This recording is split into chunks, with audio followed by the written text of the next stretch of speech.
Greetings, world. We are anonymous.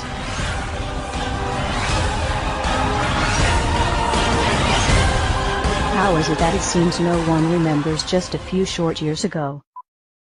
These are the steps that we must take. There are plenty of steps we can take right now to start getting our economy back on track, to help create jobs and grow this economy. If we are going to deal with our dependence on foreign oil, If we're going to end our dependence on foreign oil, we'll recruit an army of new teachers. I want to recruit an army of new teachers. make college affordable. Make college more affordable and repair our crumbling roads and bridges. We've got crumbling roads and bridges. Tonight, more Americans are out of work. We still got friends out there and family who are looking for work. At a time when so many people are struggling to keep up. A moment when so many people are still struggling. If you are willing to work with me, If you're willing to work even harder in this election, then I promise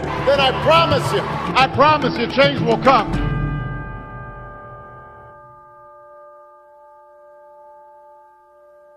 Shall we play a game? If you see something, say something. Report suspicious activity to local authorities.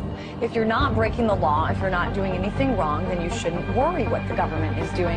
Terrorism, terrorism, terrorism, Al-Qaeda, Mohammed, terrorism, terrorism, war in Iraq, war in Afghanistan, Al-Qaeda, Osama bin Laden. It's not like my government would ever do it to me. But guess what?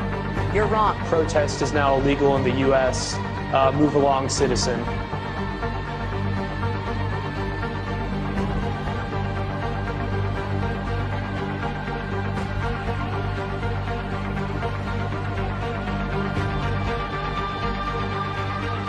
And yet we just sit there and calmly feel and say, oh, they're making us safe. I don't even know whose side I'm on.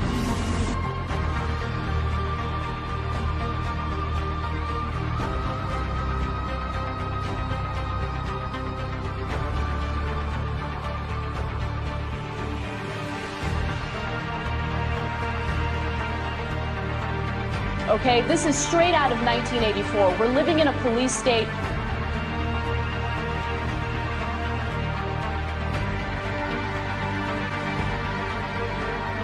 I never had a choice of what happened to me.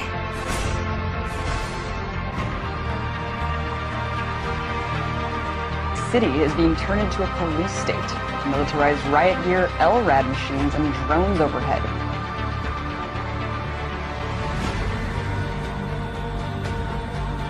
Corporations have more power than the government. Our government now works for the banks.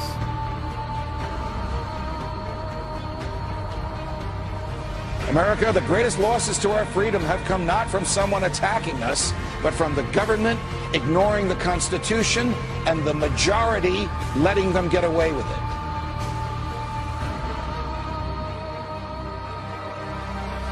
Yeah, we torture. Yeah, we spy on them. Yeah, we do all of this, but it's no big deal. Get used to it. You know what? We're not going to get used to it. Police have opened fire on the crowd. We're all in serious, serious danger. Millions of dollars spent on new police gear, trucks ready to function as rolling barricades. What you have here is, this is the wars coming home. If anybody doesn't believe this government is capable of doing these kinds of things, you're out of your mind. Go back to bed, America. Your government is in control again. Well, you know, America's a strange country. All you need to keep them pacified is give them a dozen donuts and a gun. They don't seem to have the capacity, the intellectual capacity, to think of their own self-interest in any other way than the next 5 minutes. It's time to wake up. Wake up, America! Wake up, America.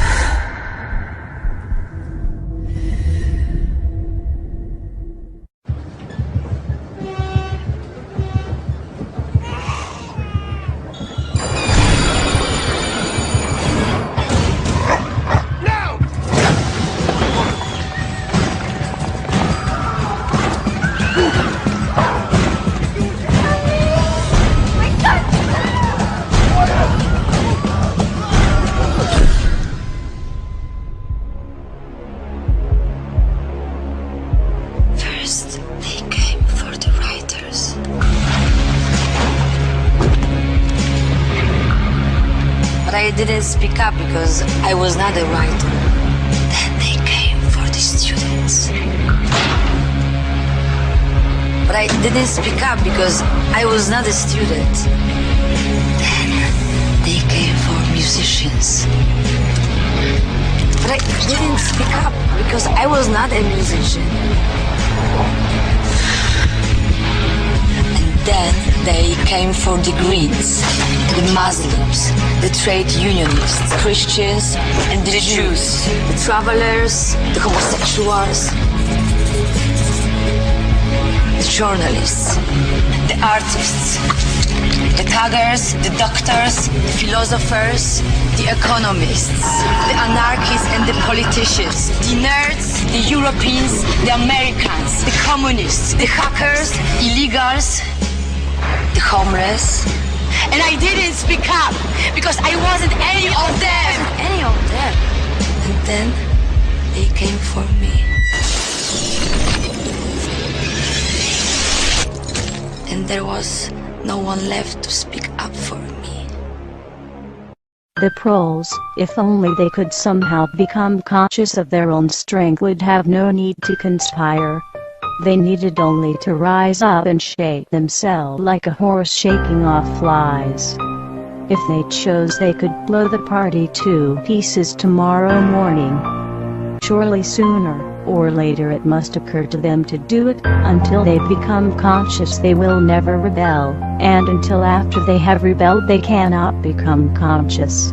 The time is coming when the window for us to restore the control of our government to ourselves will close, and we had damn well better act before then. You want to know why the American public is fit? They're fit because they're not seeing their Congress do the work that they're sent to do. We need to demand more of our elected officials. Damn bills that come out here all the damn time. Come out here in the last second, and I gotta try to figure out how to vote for my people. Bathed in the excesses of power, they passed a bill that by their own admission, they hadn't read. This is PR politics. Unanimous consent that we bring up the bill to extend the tax cut for 160 million Americans. As you walk off the floor, Mr. Speaker, you're walking out. If you want to stand up on the floor of the Senate and defend the Wall Street banks like Bank of America and the credit card companies, be my guest. I would rather stand with the consumers and retailers who've been taken to the cleaners for years and years. Why aren't we questioning the underlying premise of the need for a bailout with taxpayers' money? Why aren't we passing new laws that stop the speculation which triggered this? Why aren't we directly helping homeowners with their debt burden? Why aren't we helping American families faced with bankruptcy? Why aren't we reducing debts for Main Street instead of Wall Street? Is this the United States Congress or the board of directors of Goldman Sachs? When I fuck up, who bails me out? No one. There is no one here to object. This is why the American people have thrown you out of power. You see, you're right. It is within your sole discretion to recognize a member. But you chose to exercise the power of the gavel, Madam Speaker. Therein lies the problem. If he's not here to pull off this political stunt, then we should just proceed and this bill should be withdrawn. It is the right thing to do by the American people to stop these tactics. Enough! And make no mistake about it, this is not about national security. But my point about this is a war without end. I'm afraid of giving up the right to trial by jury and hoping that someday they will declare an end to this war and they'll give back the right to trial by jury. Mr. Speaker, a nationwide revolt is developing over the body scanners at the airports, and it should.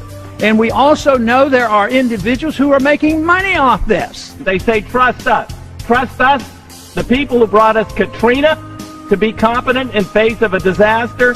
Trust us, the people who brought us warrantless wiretapping and other excesses eroding our civil liberties. Trust us. Many of us were told in private conversations that if we voted against this bill on Monday, that the sky would fall, the market would drop 2,000 or 3,000 points the first day, another couple thousand the second day, and a few members were even told that there would be martial law in America if we voted no. We're not trying to scare kids. This president's foreign policy is what's scaring the kids of this country. Well, it's the same people that told us Saddam Hussein had something to do with 9/11. Same people that told us Saddam Hussein had weapons of mass destruction. Same people that told us we were going to be able to use the oil for reconstruction money. Same people that told us that we'd be greeted as liberators, not occupiers. Same people, same president that told us the Taliban is gone. Same president that told us that Poland is our ally 2 days before they pull out. Same president that tells us Iraq is going just great.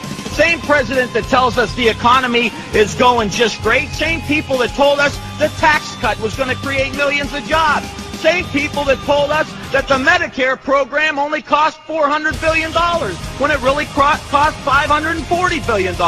So please forgive us for not believing what you're saying. Please forgive the students of this country for not believing what you're saying. Not one thing about this war that has been told to the American people or that has been told to these college students has been true. Not one thing. Bremer says we need more troops. The Pentagon says we need more troops.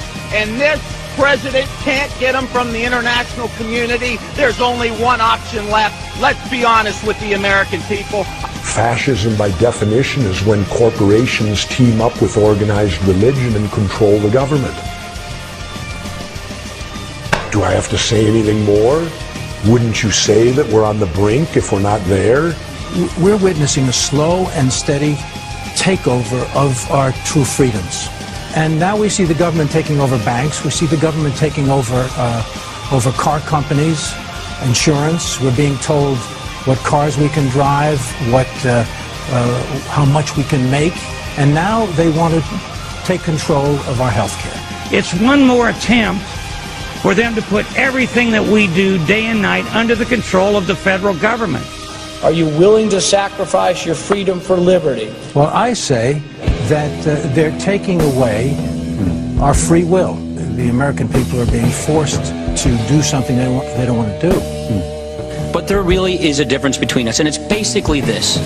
We don't think the government should be in control of all of this. We want people to be in control. And that, at the end of the day, is the big difference. What they are trying to do is create an America very unlike the America that has existed for centuries. The thing associated with America, freedom, is precisely what must be destroyed if this is to be turned into a fundamentally different country to suit Obama's vision of the country and of himself. I think he's going way beyond his constitutional powers assigned to the executive branch, which is, by definition, an imperial president. Once again, total power in one person's hands, not the American way. He's centralizing power inside the Beltway, taking power and decision-making from families, from individuals, and as a consequence, what he's doing is building an unchecked executive. Now, I hate to point fingers at anybody, but the President administration probably has a lot to do with that. But you know who's responsible for it? We are. Personal responsibility. Where is the outrage to come from? From you. It turns out you're the knight in shining armor. First, you got to get mad. You've got to say, I'm a human being. God damn it. My life has value. It is time for us to take our country back. The real problem is that the American people have been too submissive. We have accepted the notion that we should be treated like cattle. Make us safe, make us secure, put us in the barbed wire. It's time for the American people to stand up, shrug off the shackles of our government. And the way I see it, they're not going to quit doing it until they bring this country to its knees. So I think we should all rise up and we should stop this administration from what they're doing because they're destroying this country. We, the people, have got to get control back of our country. The American people will revolt. Our government sucks. So what do you say? Maybe we should all just stop paying our taxes and revolt. Because this is bull. When our forefathers wrote the Constitution with the right to bear arms, it was not about hunting and fishing. The Second Amendment, the right to bear arms, is there so that we, the public, if our government gets out of control, we have the ability to rise up and change it. Now, many people have said to me, well, wait a minute. How could we, the citizens, ever stand up to the U.S. government and their entire military might. Well, wait a minute. I got the answer. We threw everything we had at Vietnam, and they were nothing but a bunch of farmers with a few AK-47s, and they withstood it all. Don't ever allow anyone to tell you that it can't be done. It can be done. To the government of the United States, those who make peaceful revolution impossible will make violent revolution inevitable. It is the constitutional right of the people to reform this government as we see fit. Over the past year, we have shown you what we are capable of. You can continue to resist us, or you can allow us to exercise our rights. We truly hope you choose the latter so that we can peacefully return this country to the principles it was founded upon and restore power to the people. To the citizens of the United States, it is our goal to reform this current government with your help. We do not want anarchy. We do not want chaos. What we want is to restore power to the people. Governments are supposed to derive their powers from the consent of the governed. Over the next few months, we will be releasing a series of videos detailing our reformation plans. IdeaVote will give every American a voice. We ask from you to use your voices. This new world is not one that we wish to shape ourselves. This new world will be that of the people, and the choice is yours to make in what direction we will go. We are anonymous. We are a legion. We do not forgive. We do not forget. Expect us.